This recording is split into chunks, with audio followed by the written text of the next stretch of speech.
Voici l'une des régions les plus agricoles des États-Unis, la Caroline du Nord. Mais ici, beaucoup de ces terres ne sont plus américaines, elles sont chinoises. Oui, la Chine rachète petit à petit toutes les fermes des environs et a même construit ici la plus grande usine de viande porcine au monde, bien loin de l'Empire du Milieu. Pas de drapeau, ni de signe distinctif. Une simple pancarte, Smithfield. Derrière ce nom couleur locale, une entreprise privée mais en contrat avec le gouvernement chinois. Et ici, les caméras ne sont pas les bienvenues. On n'autorise aucune vidéo ici. En Caroline du Nord, 99% des cochons élevés sont désormais chinois. Ils ont mis des gens comme moi sur la paille. Ils ont un monopole sur tout, ils ont même des bouchers, la nourriture pour les cochons. On ne peut pas les concurrencer. Mitchell Porter est l'un des rares à posséder encore quelques bêtes. C'est bizarre pour moi de voir un pays étranger produire de la nourriture ici. Je ne comprends pas pourquoi on les laisse contrôler nos intérêts. Qu'est-ce qui nous dit qu'ils ne vont pas arrêter quand ça leur chante? Mais au-delà de la souveraineté alimentaire, il y a plus grave, selon les fermiers alentours. Sur la parcelle voisine, cette agricultrice s'inquiète de la proximité des terres chinoises avec des bases militaires américaines.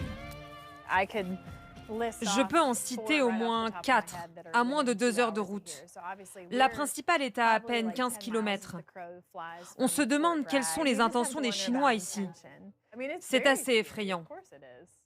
Cela lui rappelle de vieux souvenirs, quand en 2023, un ballon chinois accusé d'espionnage avait survolé la zone. Le ballon a fini son périple juste à côté de notre ferme. Vous voyez les traces des avions de chasse qui encerclaient le ballon pour l'abattre. Apparemment, ici, c'est un endroit clé pour les Chinois. Ce qui est troublant, c'est que la Caroline du Nord est loin d'être une exception. Regardez cette carte. En rouge, les comtés où des Chinois ont acheté des terres agricoles ces dernières années, parfois seulement quelques kilomètres carrés. Mais beaucoup se trouvent à proximité de bases militaires stratégiques ici en jaune. Pour cet ancien du FBI, spécialiste du contre-espionnage, il n'y a pas de doute. On a déjà vu ce schéma. Ils n'achètent pas des terres n'importe où ou par hasard. Nos renseignements ont des infos fiables qui disent que c'est une opération en cours. Ils peuvent utiliser ces terres pour du renseignement, intercepter des communications et surveiller ce qui rentre et sort des bases est beaucoup plus simple en étant sur place.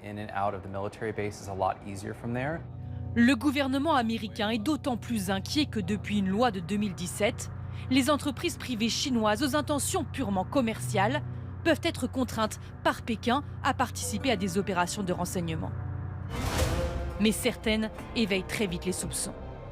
Dans les plaines du Dakota du Nord, des champs à perte de vue et cette base militaire, l'une des plus stratégiques du pays. C'est là que sont testés les drones du futur et les innovations de défense anti-aérienne. Une société chinoise a voulu s'installer à peine 20 km de là. Notre propriété était juste là.